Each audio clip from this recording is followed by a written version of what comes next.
Tēnā koutou katoa. Good afternoon, everyone. Thank you for being here. We're stoked with the crowd, and we're really delighted to be part of this wonderful Readers and Writers Festival. How's your festival going so far? Yay! Good, awesome. So this session is called Narrative Warfare, and it's going to be all about the rise of disinformation and the history of the far right and other cheery topics that are vexing many people. It's a pretty big and heavy subject, so we're delighted to have some really hardworking and eminent. To the subject, narrative warfare.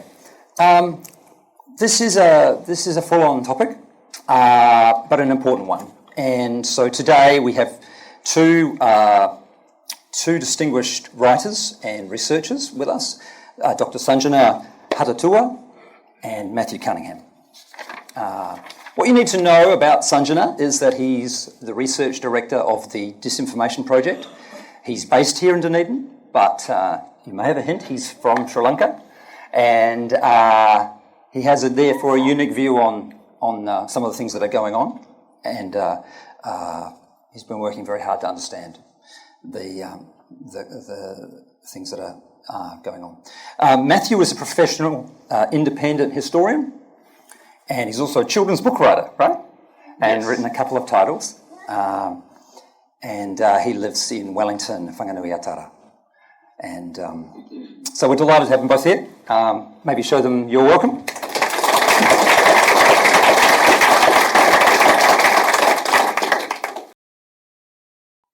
I wanted to go to some questions, and we asked people to send in questions, and we did get a very good one about education, so let's tie on to that.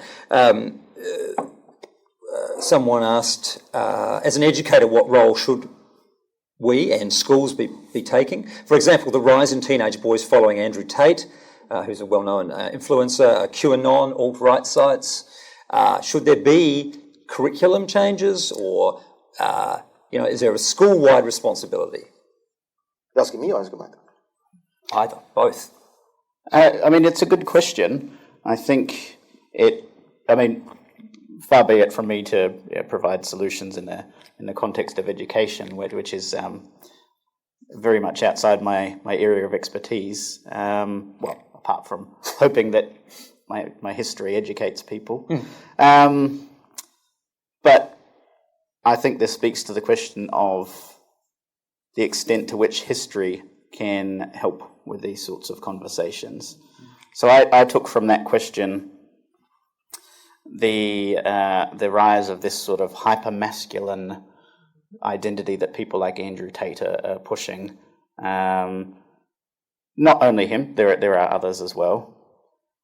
And one common factor I've found amongst those individuals, who I by no means have studied widely, so this is just more of a layman's understanding, is this idea that the natural roles of men and women, and I specifically say men and women because they're very much focused on a binary view. They don't recognise the trans community, for example.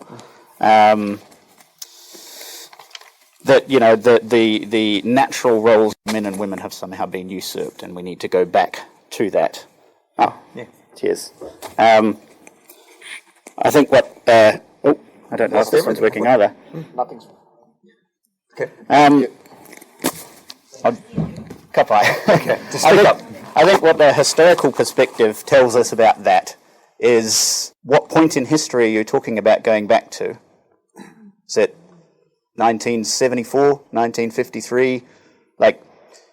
Is there a point in time where you can say to yourself, definitively, this is the point where the precise roles of men and women were defined, and all other historical times got it wrong? That to me seems mind-bogglingly ignorant. I'm not even comfortable saying that. Hang on. I'm not even comfortable saying that now in 2023, But secondly, humans are intelligent social creatures, most of us. this idea that at some point in our history we have existed in some kind of state of nature seems to me, again, completely ahistorical. Ever since we've had the ability to recognize ourselves and think and create, we have built social and cultural constructs around us that have then defined whatever gender roles have happened to be in society at any given time. Nor has it always been limited to a binary man-woman as well. There are plenty of historical examples of third, fourth, and multiple genders.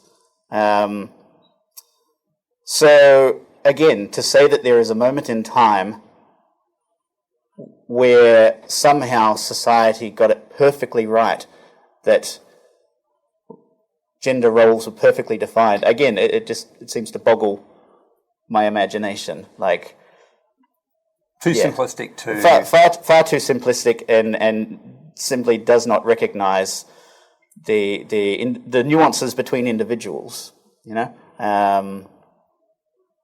So I think that's quite a powerful historical perspective you can bring to bear against that sort of argument, is what time period are you talking about, and why is that somehow some magical objective point where things were exactly right?